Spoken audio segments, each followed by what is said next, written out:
It was a lovely little town in which to grow up. We had the best of two worlds, some lean years, but rich and full of the basics. Families bound together. The church was effective. No one starved or got too cold. There was still trapping on the river for mink and muskrat, fun times from simple things, baseball games between our little villages, fishing at Lake Erickson. Wouldn't it be great if only people living now could know or have known the caring people who tread those same sidewalks? There were many big events in my life in Scotia. Building the new road through the chalk hills, and Bob going over the cliff with his team and wagon. The visits of the gypsies. They'd camp out along the river. Our Sunday afternoon picnics and a swim at Mallory's Island. The hustle and bustle of the depot, and Agent Turrentine who was in charge. The closing of Ben-Hur Hall. And when they discontinued Saturday night movies over Shoemaker's store because it was declared unsafe. My memories aren't limited to our street, but pretty much centered there. I remember it so well. The McGrews on the hill, the field of alfalfa next to the old schoolhouse in the summer, the Chautauqua that set up their tent, the clay bank where we played, and Bud and his friends dug a cave and drilled out a chimney so they could have a fire. The yellow clover would grow tall, and we'd play hide and seek. A big lilac hedge bordered Grandma Jenks' place. How we used to torment that little old German woman. It was still in the period of the aftermath from World War I. Much was made of the fact a picture of Kaiser Wilhelm and his family hung above the pedal organ in the cold living room. She died in about 1928. We had become friends as we shared a love for cats. She gave me a large glass-blown egg with Easter written on it and lilies. I still have it after all these years. The Becks moved in after her death. I can still hear the sound of Ed Beck's horse drawn shay with wide iron wheels coming up the road. Then the row of cottonwood trees that bordered our place. I dream of going back and putting it all in place as Dad had it. In the mid-20s, old Mr. and Mrs. Bridwell, who were colored, lived east of the little Catholic church. How did they ever come to live in Scotia? He was a fine old man. His hair and his beard had turned gray, and he drove a nice horse and buggy. Her health was poor. They had both been slaves. They had family in Omaha. They were always very nice to me, and I'd sneak over and sit on their front porch with them on hot summer evenings. John and Sarah Bridwell were later buried in Mount Hope Cemetery.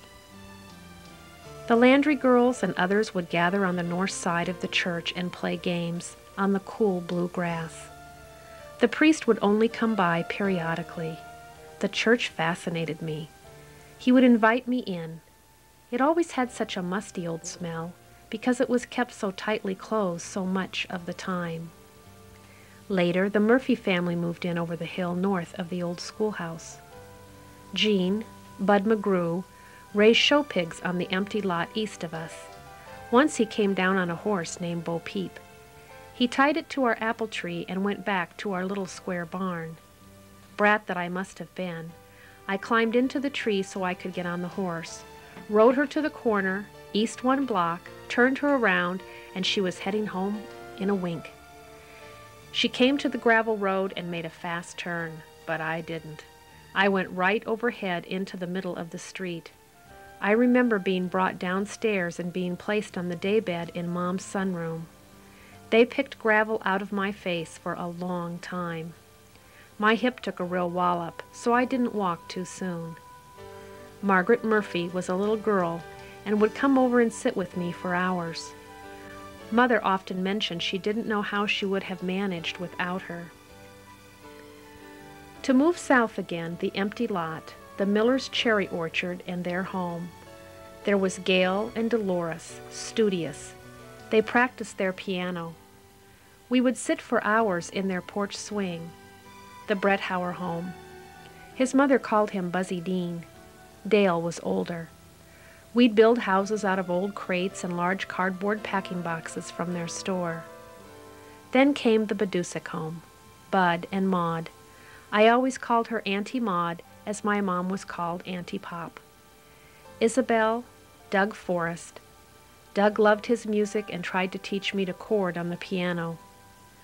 The garages along the way always seemed to have a toity in each. If any of us were away from home for long, we knew where they were.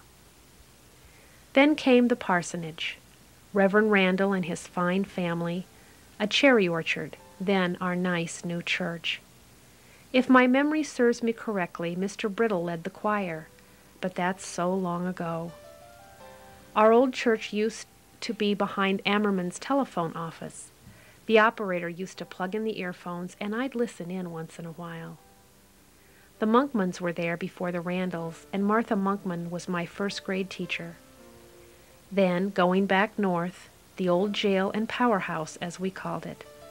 I can still hear the putt and smoke rings of the motor.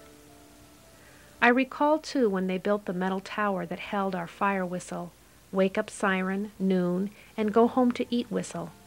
I knew my father would be coming up the street, and I'd better be home.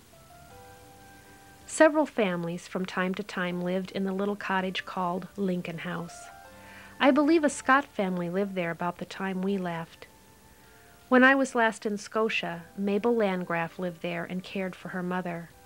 I spent lots of time with Mabel, Mammy, as a child. She kind of babysat for Mother. Mom had eczema on her hands so badly. They were a compassionate, good family and helped when they could. Next came the Grahusky home. We all spent lots of time there as kids. Chet had a pony, rabbits, all kinds of pets, and a huge sand pile back of the house under a nice shade tree. Ah, such beautiful memories. The Burchards lived next door, then the Waters. All were in the drugstore. In the rear were the real ice cream tables and chairs, with iron legs. The best Eskimo pies I've ever had. They were always kind and patient with the children in our little town. On summer evenings, we'd walk down to visit old Tom Cook, postmaster, and his wife. What a lady she was. We'd sit on their front porch, and she'd serve lemonade. They were both old then, as I remember, their pure white hair. Their lot was full of raspberry bushes. If any grew through the fence, they never made it to the dinner table. Then came the Landgraf home and the aroma of fresh ground coffee. Mabel, Leona, and a son who went away to school. Then there was the road that was never used as such because of the creek at the bottom.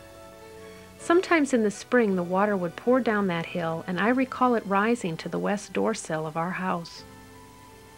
Sam Smith trudged that route to and from the schoolhouse where he served as janitor for many years.